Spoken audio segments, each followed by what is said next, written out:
on va parler de tolérance au traitement par statine. Et en effet, dans le post-syndrome coronaire aigu, on est souvent confronté en pratique clinique à une intolérance, le plus souvent qui peut être musculaire, mais parfois aussi hépatique. En ce qui concerne la tolérance hépatique, vous voyez que la fréquence varie. Une élévation asymptomatique chez un patient sous statine arrive d'environ chez 0,1 à 3% des cas. Elle est dose dépendante aussi, c'est un effet classe, quelle que soit la statine. Et souvent, à l'arrêt, bien sûr, du traitement, cette élévation disparaît. De très rares cas d'hépatite aiguë ont été décrits, et même d'hépatite fulminante, voire même d'hépatite auto-immune. Comment gérer cette élévation des enzymes hépatiques sous statine? D'abord, on fait toujours avant traitement un dosage des enzymes hépatiques azatalate avant le traitement, puis environ 2 à 3 mois après la mise en route du traitement, pour vérifier justement aussi l'efficacité, on vérifie la tolérance hépatique en contrôlant de nouveau azatalate.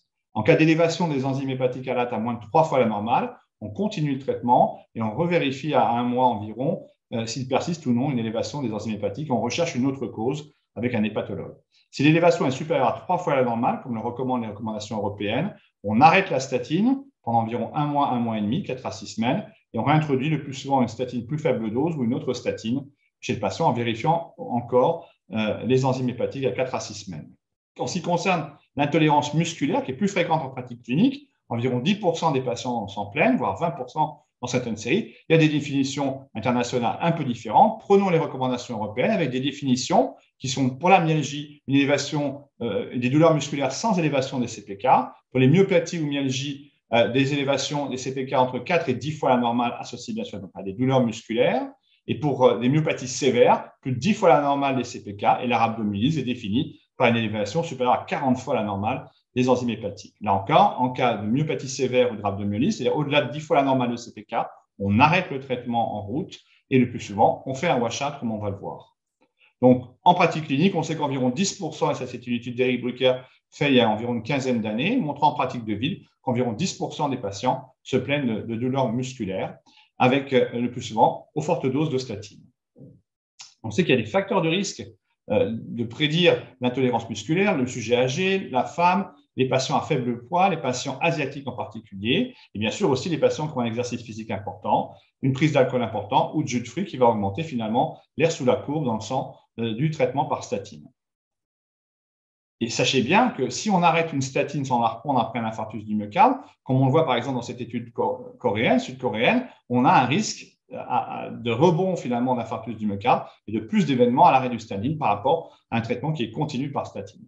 Donc, on a un algorithme qui nous dit, au niveau européen, que faire devant une intolérance musculaire aux statines. Tout d'abord, doser les CPK. Si celles-ci sont à 4 fois la normale, on fait un arrêt court de 15 jours à 1 mois de la statine. Si les symptômes persistent, on peut challenger le patient avec une nouvelle statine qui peut être différente. Si les symptômes disparaissent, on introduit une deuxième statine, soit à dose usuelle, soit à dose plus faible. Et s'il persiste à nouveau une intolérance musculaire, on parlera d'intolérance avérée à la statine. En cas d'élévation supérieure à 4 fois la normale ou de rhabdomyolyse, 10 à 40 fois la normale, là, il faut faire un washout, comme on dit, pendant 6 à 8 semaines. On attend la normalisation des CPK et on reprend une deuxième statine différente à très faible dose. Si l'intolérance persiste, on parlera d'intolérance avérée, voire de contre-indication maintenant, à un traitement par statine. Alors, heureusement, dans l'arsenal thérapeutique, on a maintenant, en dehors de la statine, vous le savez bien, les étimibes. Et pour atteindre des taux très bas de LDL cholestérol, en particulier dans le post-SCA, on peut s'aider maintenant, et depuis le mois de juillet, on a le JO concernant l'utilisation d'alirocumab chez les patients qui ont une intolérance avérée à la fois aux statines et ou à l'ésétimib. Donc, en cas d'infarctus du myocarde, d'intolérance musculaire avérée, donc on l'a vu à au moins 2 statines, on peut utiliser l'alirocumab dans le post-infarctus du myocarde pour atteindre cet objectif de moins de 0,7, moins de 0,55, mais le remboursement se fait quand le patient est au-delà de 0,7 g par litre. Vous avez un logigramme d'ailleurs qui vous précise comment réaliser ceci.